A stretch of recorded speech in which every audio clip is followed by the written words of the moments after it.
सभी पत्रकार मित्रों नमस्कार, अभिनंदन।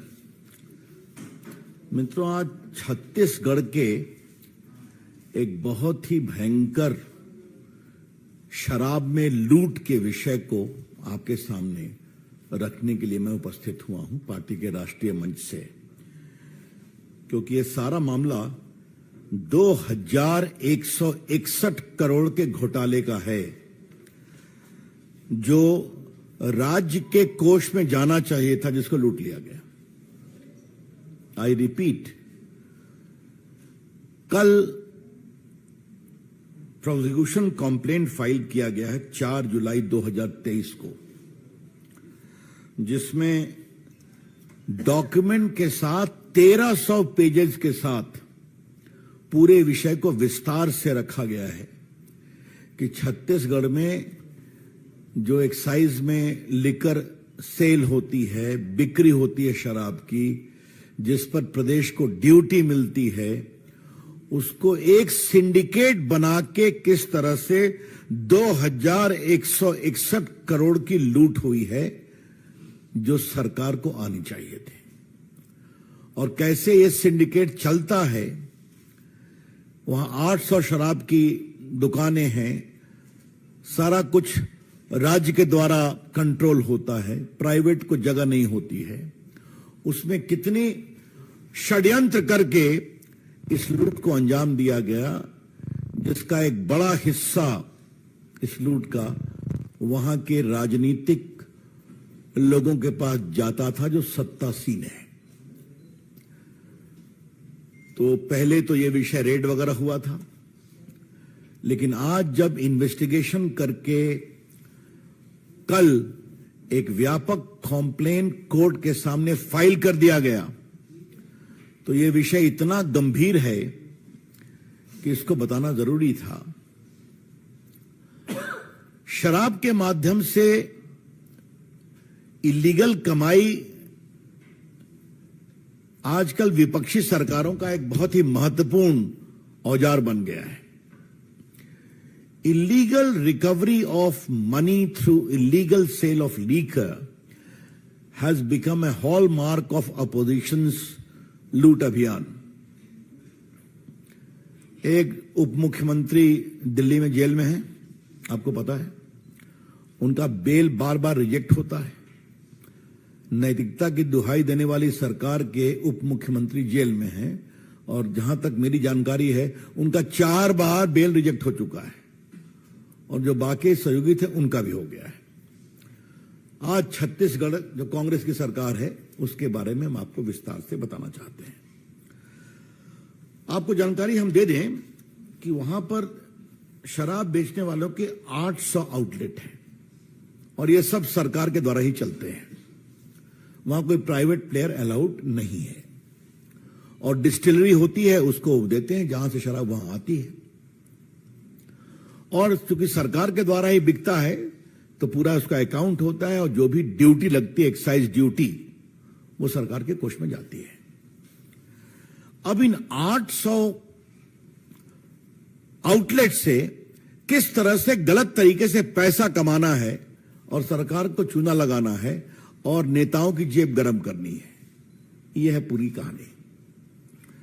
इसमें एक सज्जन है, मास्टरमाइंड है अनवर धेबर। अनवर धेबर मास्टरमाइंड है। और ये कौन है?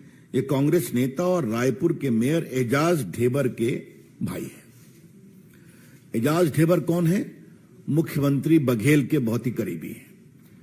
तो रिश्ता की शुरुआत ऐसे है कि मास्टरमाइंड है श्रीमान अनवर धेबर, वो छोटे भाई हैं एजाज ढेबर के, जो रायपुर के मेयर हैं और भूपेश बघेल के बहुत ही क्लोज हैं। अब ये 2019 से 2023 के बीच में ये इलीगल पैसा जो जनरेट किया 2061 करोड़ का, इसमें सिंडिकेट अपना शेयर रखता है, और बाकी लोग पॉलिटिकल सिस्टम में उसको पे बैक कर दिया जाता है। आपकी जानकारी के लिए कि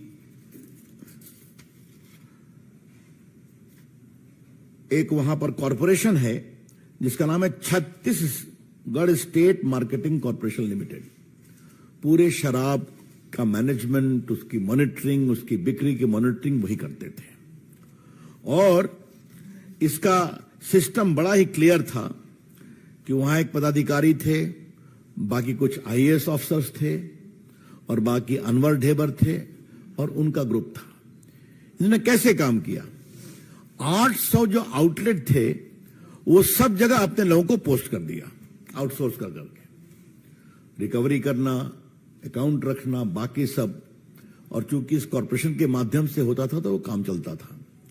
और उसके सिस्टम में बड़ा क्लियर था कि जो भी कमीशन होता था उसमें अपना एक फिक्स्ड पैसा रख लिया करते थे और 75 to 150 पर केस कमीशन मिलता था।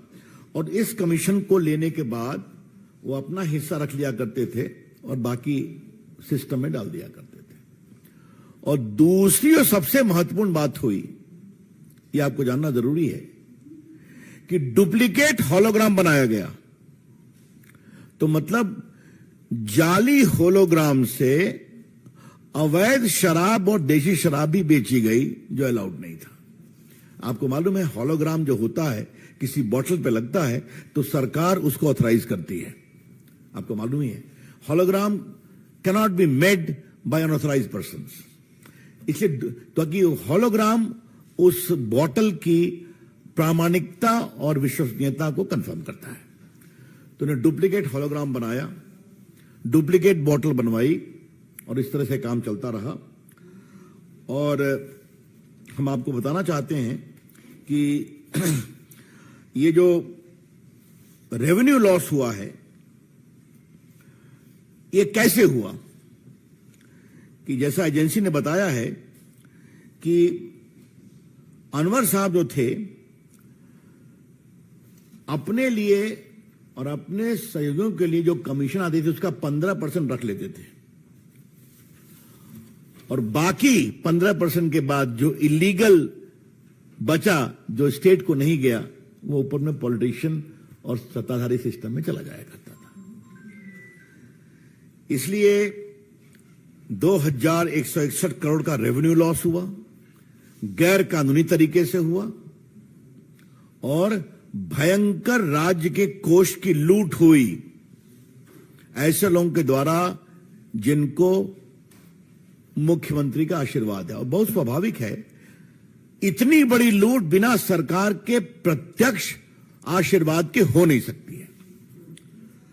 हम आपसे यही कहना चाहेंगे कि हम इसलिए इसको आज लेकर के आए हैं कि हमने कहा कि जब फॉर्मल कंप्लेंट ईडी ने फाइल कर दिया है, 1300 पेज का इन्वेस्टिगेशन है, वॉल्यूम कई सैकड़ों पेज का एविडेंस है, तो उसके बाद जब फाइल कर दिया गया तो अब हम आपके पास इस विषय को रखने के लिए आए हैं। और आपकी जानकारी के लिए हम बताना चाहेंगे कि उनकी बड़ी संख्या में संपत्ति भी जब्त की गई है। उनका 121.87 करोड़ के अनवर ढेबर, अरुणपति त्रिपाठी जो कॉरपोरेशन के हैं और अनिल तुतेजा हैं उनके सहयोगी, इनकी 119 इमूवेबल एसेट 121 करोड़ की जो थी उसको जब्त किया गया है। और ये भी मालूम हुआ कि अनवर ढेबर के नाम से 53 एकड़ जमीन नया रायपुर में है, भिलाई में है, मुंबई में है। तो ये सब चीजें रिकॉर्ड पर है। तो मैंने सुना कि ढेबर जी, ये भूपेश बघेल जी ने गंगा में लेकर के शपथ खाई थी गंगा जल से कि मैं भ्रष्टाचार नहीं होने दूंगा। आज भ्रष्टाचार की कहानी है, हम आपको एक नोट भी भेज देंगे। बीजेपी की ओर से हम डिमांड करते हैं कि इस मामले का जवाब दिया जाए और जिस तरह से कांग्रेस के लिए कुछ सरकारें एटीएम का काम करती हैं, उसमें वर्तमान छत्तीसगढ़ की सरकार पहला एटीएम है। और अब यह स्पष्ट हो गया कि उनको और दूसरे जो सज्जन हैं जिनको उप मुख्यमंत्री बनाया गया था, दोनों में 2.5 साल का बंटवारा हुआ था, अगर याद होगा पुराने लोगों को। अब वो क्यों नहीं हुआ, अब समझ में आ गया कि एटीएम इतना इंपॉर्टेंट था और एटीएम चलता था इलीगल तरीके से राज्य के कोष से ड्यूटी को चुरा कर करके। इसलिए पूरा मामला इतना बड़ा आया है। यह बहुत ही गंभीर मामला है। सरकार हम बीजेपी की ओर से इसकी पूरी भर्त्सना करते हैं और कांग्रेस के पूरे सरकार में जिस तरह का भ्रष्टाचार होता है ये उसी का प्रमाण है, ये हम कहना चाहते हैं। और फिर मैं अंतिम बात यही कहूंगा, चाहे वो कांग्रेस की सरकार है या आम आदमी पार्टी की सरकार है, शराब के माध्यम से गलत काम करना और रेवेन्यू जनरेट करना ये एक नया मॉडल है, ये हम आपसे कहना चाहेंगे। एक शुचिता और नैतिकता की बात करने वाले उप मुख्यमंत्री जेल में हैं, 4 बार से उनको बेल नहीं मिल रहा हाई कोर्ट तक में। और आगे आगे देखिए होता क्या, जो छत्तीसगढ़ में होने वाला है। अंतर बहुत बड़ा क्या है भाजपा में और बाकी में। हमारा संकल्प है गरीब कल्याण और हम 9 साल का हिसाब भी देते हैं कि डायरेक्ट बेनिफिट ट्रांसफर से लगभग 28 लाख करोड़ रुपए 48 करोड़ गरीबों के बैंक अकाउंट में गए और 3 लाख करोड़ बचाए गए। ये हम बार बार चर्चा करते हैं। डिजिटल इंडिया के माध्यम से देश क्या बदला है, कितना करप्शन रुका है। और एक तरफ सिर्फ लूट है, जैसे भी हो गरीबों को लूटना, बाकी लूटना और टैक्स पेयर्स को लूटना। ये टैक्स अगर 2000 करोड़ आया होता छत्तीसगढ़ सरकार में तो गरीबों के लिए काम होता कि नहीं होता। बार बार ये हल्ला करते हैं कि भारत सरकार की ओर से हमें उचित सहयोग नहीं मिलता, फंड नहीं मिलता। ये सारे अपोजिशन पार्टीज का एक हल्ला चलता है आजकल, देखते होंगे। वो एक अलग कहानी है, कभी चर्चा हम लोग करेंगे कि आप अपने फंड के उपयोग का सर्टिफिकेट नहीं देंगे तो आपको अलग किस्त कहां से मिलेगी। एक तरफ फंड नहीं होने का रोना रोना और दूसरी तरफ 2161 करोड़ की लूट करना, ये है इनके पैमाने। धन्यवाद मित्रों, that's all from my side. इससे संदर्भित जो भी प्रश्न है सादर आमंत्रित है। विनीत, भूपेश बघेल का कहना है कि जानबूझ करके उनका नाम को घसीटा जा रहा है और ईडी और जो विभिन्न जांच एजेंसियां हैं उसका केंद्र सरकार लगातार दुरुपयोग करती है। मैं एक ही बात कहूंगा, 4 जुलाई यानी कल या एक दिन पहले कोर्ट में कंप्लेन हुआ है ना, 1300 पेज की इन्वेस्टिगेशन गवाही और डॉक्यूमेंट्स है ना, उनको उनका जवाब न देना चाहिए कि किस तरीके से ये पूरा मामला हुआ है, किस तरह से tax payer state excise duty लूटा गया है, इसका जवाब देना है ना। बाकी तो वो करते ही रहते हैं, बोले, लेकिन फैक्ट क्या है इसका जवाब देना पड़ेगा ना उनको। पुनः मैं आग्रह करूंगा, इससे संदर्भित जो भी प्रश्न है आमंत्रित है। लालू जी बिहार के नेता हैं और बिहार के आप भी नेता हैं, इसलिए सर मेरा सवाल है, लालू प्रसाद यादव ने कहा पहले और किसी को नहीं पूछना है इस पर, पक्का। अब बिहार से हम भी हैं, बिहार से संजय बाबू भी हैं, किससे पूछना है आप। और बगल में भी काशी के पास के अभी बिहार के बगल में। मेरा सवाल आपसे है सर, लालू प्रसाद यादव जी ने दावा किया कि 2024 में विपक्ष को 300 से ज्यादा सीटें मिलेंगी। देखिए, ऐसा है कोई नई बात लालू जी नहीं कह रहे हैं। 14 में भी कहा कि मैं मोदी की हवा को रोक दूंगा, क्या हुआ आपने देखा। 19 में भी पूरा उन्होंने ट्वीट किया, उस समय शायद जेल में थे, कि मोदी जी की हवा रुकेगी, क्या हुआ आपने देखा। और अभी 24 में भी देश देख रहा है क्या होगा। हाँ, एक बात में, चूंकि लालू जी ने बड़ा ताल ठोक के कहा है, तो बस मैं एक ही प्रश्न लेके और कोई उत्तर इस पर प्रश्न नहीं लूंगा कि लालू जी, मैंने सवाल किया था, पटना की बैठक हुई थी तो पटना से मैंने कहा था कि 24 के लिए जो बारात सज रही है उसका दूल्हा कौन है। ये तो बड़ा आश्चर्य हो रहा है कि बारात सजने के पहले ही बिखर रही है, बाराती ही भाग रहे हैं। तो आगे आगे देखिए होता है क्या। विकास चंद्र, आप निश्चिंत रहिए, बिहार में हम लोग 40 की 40 सीटें, निश्चिंत रहिए आप जी।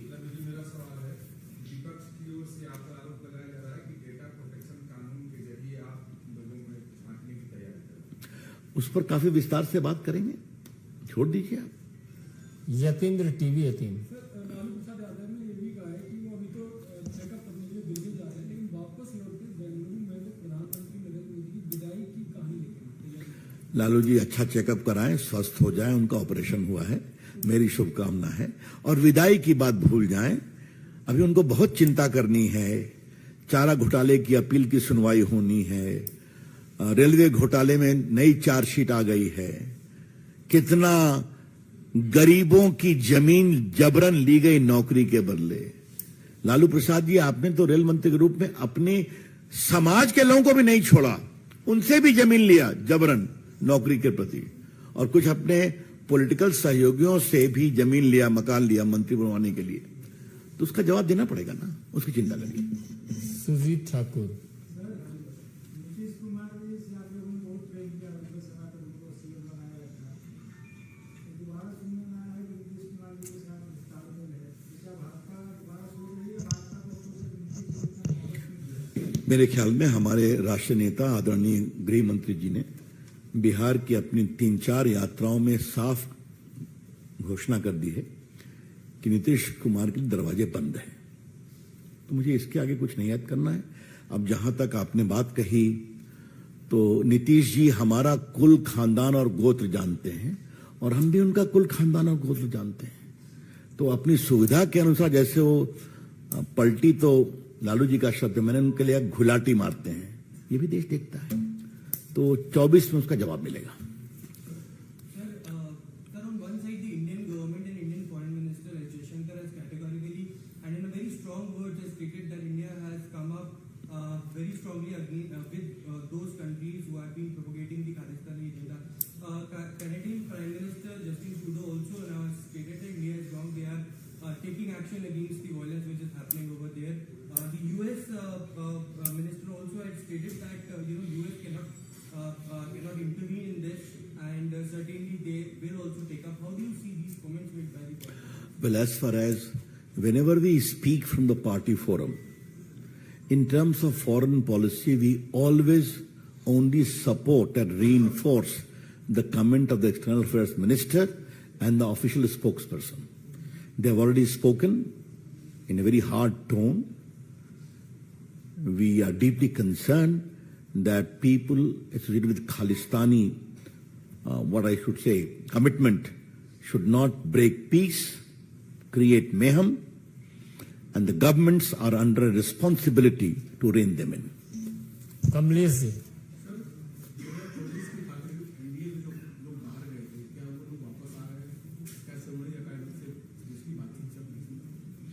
देखिए, हर चीज की तो हम अभी चर्चा नहीं करेंगे, लेकिन इतना मैं अवश्य कहूंगा कि हमारे प्रधानमंत्री नरेंद्र मोदी की अगुवाई में जो भारत की दुनिया में साख बढ़ी है, मान बढ़ा है, जो विकास का पैमाना बढ़ा है, जो भारत की अर्थव्यवस्था तीसरी सबसे बड़ी व्यवस्था हो गई है, गरीबों का कल्याण हुआ है, इसको देख के अगर कुछ लोग विकास के साथ जुड़ना चाहते हैं तो स्वागत है। अंबुज, अंतिम प्रश्न। सर, लालू जी से पूछा गया, जब रिसेंट घटनाक्रम जो महाराष्ट्र में हुआ है अजित पवार के साथ, जो वो शामिल हुए सरकार में, उन्होंने कहा कि शरद पवार और मजबूत हुए हैं और फालतू के लोग जो है वो छोड़ करके चले गए पार्टी। चलिए आमोद जी। सर, बंगाल में पंचायत चुनाव में जो कर्मी लगे हैं, वो जो डेली अलाउंस जा रहा है, तो उसमें बंगाल की जो सरकार है वो फंड डाइवर्जन करके मिड डे मील का पैसा उसमें दे रही है, और उनको जो मैसेज आ रहा है वो ये आ रहा है कि मिड डे मील से आपको पैसा जा रहा है। ये वही बंगाल सरकार है जो भारत सरकार के ऊपर फंड नहीं देने का आरोप लगाती है, और जो मिड डे मील का पैसा जाता है उसको अपने कर्मचारियों को तनख्वाह के लिए देती है। तो ये तो उनकी वित्तीय मैनेजमेंट कितना गड़बड़ है इसका संकेत है। हाँ, बिल्कुल। ठाकुर रविंद्र सिंह, अंतिम प्रश्न। सर, बीजेपी के सीनियर लीडर हैं, आपके सामने ही 3 विचारधारा रही, आप लोग मुद्दे रहे हैं, श्री राम मंदिर 370 और आप जब मंत्री थे तब दोनों काम हुआ, अब एक universal civil code, uniform civil code, आपको लगता है कि ये जल्द से जल्द पूरा हो जाएगा? बीजेपी के कार्यकर्ताओं को ये तमन्ना है मोदी सरकार जल्द से कुछ चीजों के लिए आपको वेट करना चाहिए। ये हमारे मैनिफेस्टो का पार्ट है, तो उसकी एक प्रक्रिया चल रही है, उस प्रक्रिया की प्रतीक्षा करिए। बहुत बहुत धन्यवाद। धन्यवाद।